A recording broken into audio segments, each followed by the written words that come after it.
मैं Vijay Yadav आरपीपीएस educational point में आप सभी का स्वागत करता हूं। आज प्रथम अध्याय का पार्ट 2 मानव श्वसन तंत्र अर्थात ह्यूमन रेस्पिरेटरी सिस्टम का अध्ययन कराया जाएगा और जिसको एक रेखांकन अथवा रेखा चित्र के माध्यम से समझाया जाएगा। हाँ, तो देखिए जैसा बताया गया था कि फिगर के माध्यम से समझा जाएगा कि ह्यूमन रेस्पिरेटरी सिस्टम अथवा मानव श्वसन तंत्र क्या है। तो देखिए आपके सामने ये मानव श्वसन तंत्र का एक रेखा चित्र है, जिसमें सबसे पहले अगर बात करेंगे तो यहाँ से ये हिस्सा जो है नासा गुहा यानी कह सकते हैं आप नोजल कैविटी है। फिर इसके बाद आप पीछे की साइड में जाएंगे तो ये नासा पथ यानी नोजल पायत है। फिर ये श्लेष्मिक कोशिकाएं यहाँ पर कुछ समुदाय है। फिर इसके बाद वापस आइए, जैसे आहार नाल में बताया गया था ये ग्रसनी है। फिर आप देखेंगे सामने ये कंठ का ये सिस्टम है, कंठ है। फिर ये ट्रैकिया यानी श्वास नली है और फिर लास्ट में चलकर ये जो ट्रैकिया है ये कह सकते हैं आप दो उपनलियों में विभक्त होकर, ठीक है, सब ट्रैकेट के रूप में दोनों फेफड़ों में या ये लंग से कह सकते हैं आप सामने देखिए, तो ये देखिएगा दोनों फेफड़ों में प्रवेश करती है। और एक चीज और भी है कि अगर शारीरिक संरचना में देखेंगे तो यहां से देख सकते हैं आप नासा गुहा के बारे में या फिर कह सकते हैं आप, ये तो आपके संक्षिप्त प्रदर्शित है। तो देखिए सबसे पहले सीक्वेंस में चलते हैं कि नासा गुहा क्या है या फिर नासा गुहा की स्थिति कैसे है। तो उसके बारे में वही परिभाषा बताई जाएगी कि मानव के चेहरे पर दोनों भौहों के बीच उभरी हुई संरचना जो होती है वो नासा गुहा कहलाती है, जो कि दो छिद्रित होती है। एक बीच के तंतुपट से दो भागों में शेष बटी होती है। तो बताया गया है कि ये जो नासा गुहा है पीछे की तरफ चल के जो बीच का तंतुपट है वो समाप्त हो जाता है और एक नली के रूप में परिवर्तित हो जाती है, जिसे नासापथ कहा जाता है।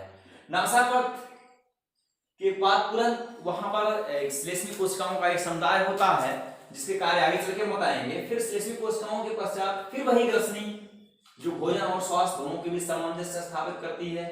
फिर आगे चलने के पश्चात फिर कंठ आपका प्राप्त होता है। कंठ भी भोजन को भोजन नली में प्रवेश कराने का काम और श्वास को अर्थात वायु को जो है वायु नली में प्रवेश कराने का कार्य करता है। साथ में स्वरोत्पादक यंत्र भी है।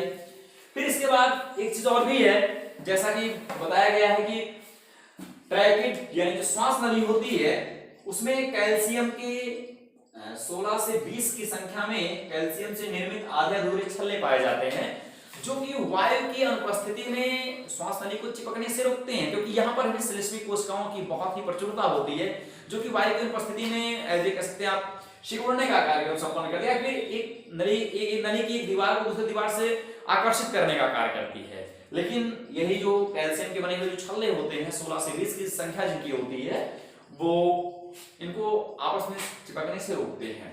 फिर आगे चलेंगे आप देखेंगे तो ये जो श्वास नली है वो दो उपनलियों में विभक्त हो जाती है और दोनों उपनलियों में विभक्त होकर वो दोनों फेफड़ों में प्रवेश कर जाती है। फेफड़े बताया जाता है कि मानव शारीरिक संरचना श्वसन तंत्र का एक प्रमुख अंग है और बताया जाता है कि श्वसन तंत्र में प्रमुख अंग के रूप में यही मानव फेफड़े पाए जाते हैं, जो कि वक्ष गुहा के अंतर्गत या फिर कह सकते हैं आप वक्षीय कटहरे जो कि आपकी पसलियों और वक्ष की अस्थियों से विनिर्मित होती हैं, तो उसे वक्षीय कटहरे में सुरक्षित होते हैं। और तंतुपट यानी डायाफ्राम कह सकते हैं आप, जहां से उदर गुहा और वक्ष गुहा का मध्यस्थ क्षेत्र है वहीं से ये ऊपर की स्थिति में होते हैं। फिर इसके बाद आगे बात करते हैं इनकी कार्यकी कैसे संपन्न होती है। तो बताया जाता है कि जो चूंकि ये सब वायु संवहन की रिस्पॉन्सिबिलिटी लेते हैं, कह सकते हैं आप वायु के आवागमन की रिस्पॉन्सिबिलिटी लेते हैं, फिर उत्तरदायित्व इनका होता है। तो सबसे पहले वायुमंडल में उपस्थित जो भी वायु है या फिर कह सकते हैं वायु का प्रतिशत है 78% नाइट्रोजन है, 1% अन्य गैसों में है, 21% ऑक्सीजन है। तो चूंकि हमारे शरीर के लिए ऑक्सीजन परम आवश्यक है और लेकिन उसके साथ साथ हम अन्य गैसों को भी उनके साथ एब्जॉर्ब करते हैं। तो सबसे पहले क्या होता है कि नासा सांस खींच चूंकि जो श्वसन तंत्र का जो प्रक्रिया श्वसन तंत्र की जो प्रक्रिया संचालित होती है वो नासा गुहा के माध्यम से शुरू होती है। जैसे हम चूंकि श्वसन तंत्र की जो प्रक्रिया संचालित होती है वो दो चरणबद्ध तरीकों से संपन्न होती है। एक कह सकते हैं आप उच्छ्वसन और एक निःश्वसन। उच्छ्वसन में वायु को कह सकते हैं आप ये शरीर के अंतर्गत प्रविष्ट कराया जाता है, और निःश्वसन में क्या होता है, शरीर के अंतर्गत की जो वायु होती है उसको शरीर से बाहर किया जाता है। तो सबसे पहले उच्छ्वसन की क्रिया होती है, जिसमें वायुमंडल में उपस्थित समस्त गैसें और समस्त धूल कण रोगाणु विषाणु सब नासा गुहा के द्वारा शरीर में प्रवेश करते हैं। परंतु नासा गुहा में प्रवेश करने पर तुरंत जो वायु में उपस्थित धूल के बड़े कण हैं, डस्ट पार्टिकल, जो भी चीजें हैं, वो नासा, क्योंकि नासा में स्थित कुछ बाल होते हैं जिनको नासा बाल कहा जाता है, और वो नासा बाल के माध्यम से वहीं पर अवरोधित कर लिए जाते हैं। तत्पश्चात कुछ मात्रा में शुद्ध वायु नासा पथ में प्रवेश करती है, और नासा पथ में प्रवेश करने के तुरंत उपरांत वहां पर श्लेष्मिक कोशिकाएं होती हैं जो वायु को उचित टेम्परेचर या फिर कह सकते हैं जो उचित तापमान प्रदान करती हैं। तदुपरांत वायु ग्रसनी में आती है। ग्रसनी एक संवाहक नली है और वायु कंठ तक पहुंचती है। कंठ में पहुंचने के पश्चात, चूंकि कंठ जो होता है वो हमेशा भोजन नली को बंद किए रखता है, श्वास नली को खोले रखता है। जब किसी चीज को निकलना होता है तब ये श्वास नली को जाके बंद करता है। फिर इसके उपरांत वायु जो है कंठ के माध्यम से होते हुए श्वास नली में प्रवेश करती है, और श्वास नली में हमने बताया कि कैल्शियम से बने हुए 16 से 20 के संख्या में आधे अधूरे छल्ले पाए जाते हैं, और यहाँ पर भी श्लेष्मिक कोशिकाओं का भंडार होता है, अर्थात एक बार यहाँ पर फिर से वायु का शुद्धिकरण होता है। तदुपरांत लगभग शुद्धतम मात्रा में वायु दोनों उपनलियों में विभक्त होकर और दोनों फेफड़ों में प्रवेश कर जाती है। उपनलियां भी आगे चलकर श्वसनियों में परिवर्तित होती हैं। श्वसनियां जो होती हैं वो श्वसनिकाओं में परिवर्तित होती हैं, श्वसनिकाएं जो होती हैं वो कूपिकाओं में परिवर्तित होती हैं, और कूपिकाएं जो होती हैं वो वायु कोष्ठक में परिवर्तित होती हैं। बताया जाता है कि दोनों फेफड़ों में मिलाकर कुल 30 करोड़ कूपिकाओं की संख्या होती है, और अर्थात 15 करोड़ एक में 15 करोड़ एक में। और वायु कोष्ठक की दीवारें इतनी पतली होती हैं, वहां से जो कह सकते हैं आप उनके इर्द गिर्द प्रवेश करने वाली जो रुधिर वाहिनियां होती हैं ऑलरेडी उनकी भी दीवारें पतली होती हैं, और यहीं पर परासरण की क्रिया द्वारा ऑक्सीजन जो होता है वो रक्त में मिलता है, और रक्त में उपस्थित CO2 गैस जो होती है वापस एयर चैम्बर कह सकते हैं आप वायु कोष्ठक में आती है।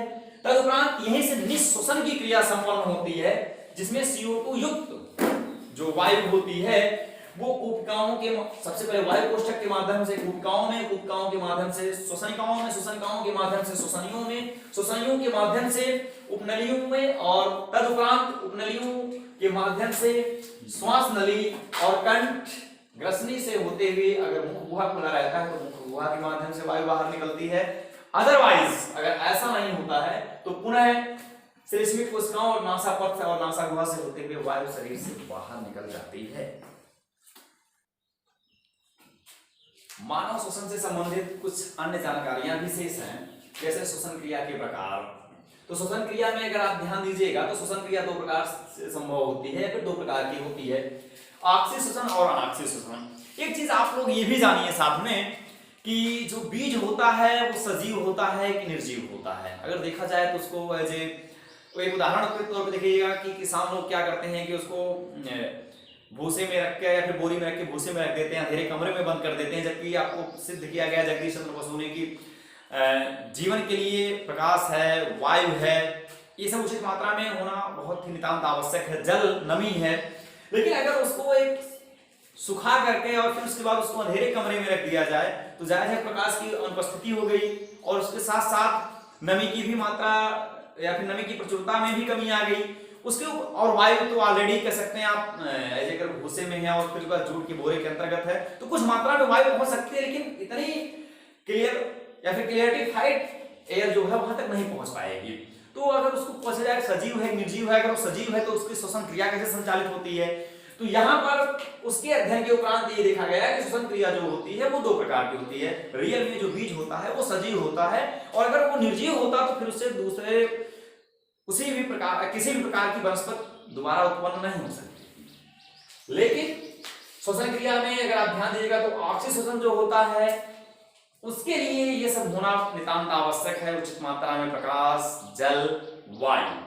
लेकिन अनाक्सिस जो श्वसन होता है वो केवल विषम परिस्थितियों के लिए संभव होता है, और जैसा कि केवल बीज ही करते हैं अधिकतर, जिसमें ऑक्सीजन की बहुत प्रचुरता की मात्रा की जरूरत नहीं होती है और ना ही बहुत ही एनर्जी इनसे इंक्रीज होती है।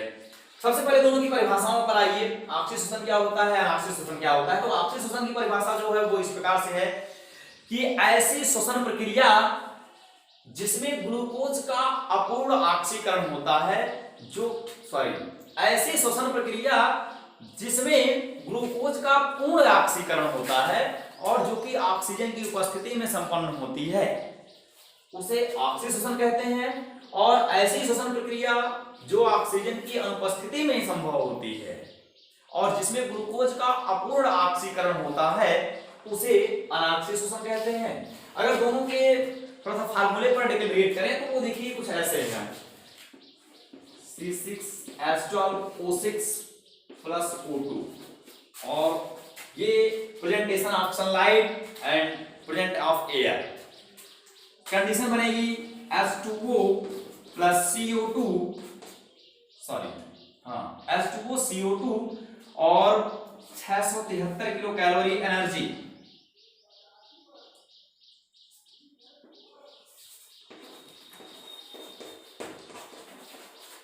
लेकिन अगर बात करें अनाक्सिस श्वसन की तो उसकी रिस्पॉन्सिबिलिटी या फिर उसका कुछ रिएक्शन कुछ इस प्रकार से देखिए। C6H12O6 and non-presentation of air and sunlight, C2H5OH plus CO2 plus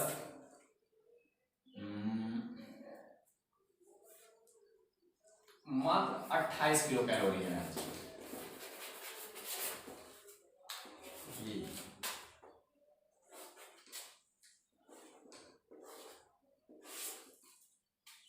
ये जिसके अनुसार अगर देखा जाए जो ऑक्सीजन श्वसन है उसमें ग्लूकोज का ऑक्सीजन के माध्यम से पूर्ण ऑक्सीकरण हुआ है, जिसके फलस्वरूप जल और CO2 गैस बनी है और 673 किलो कैलोरी एनर्जी मुक्त हुई है। परंतु जो अनाक्सिस श्वसन है उसमें ऑक्सीजन की उपस्थिति नहीं है, इसमें ग्लूकोज का अपूर्ण ऑक्सीकरण हुआ है, जिसमें एथिल अल्कोहल बना है और उसके साथ साथ में CO2 गैस बनी है, लेकिन मात्र 28 किलो कैलोरी एनर्जी रिलीज होती है। फिर इसके बाद आता है श्वसन और दहन में अंतर। अगला टॉपिक है, टॉपिक का एक छोटा सा हिस्सा है जिसमें बताया जाता है श्वसन और दहन में अंतर क्या होता है। श्वसन क्रिया बताया जाता है ये जैव रासायनिक क्रिया है, जबकि दहन क्रिया केवल रासायनिक क्रिया है। श्वसन क्रिया कोशिकाओं के जैव शारीरिक कोशिकाओं के अंतर्गत संपन्न होती है, जबकि दहन क्रिया बाह्य वातावरण में संपन्न होती है। श्वसन क्रिया में ऊर्जा जो अणु होते हैं वो स्टेप बाय स्टेप यानी चरणबद्ध तरीके से निकलते हैं, जबकि दहन क्रिया जो होती है वह एक ही बार में पूर्णतः ऊर्जा को उत्सर्जित कर देती है, फिर इंक्रीज कर देती है।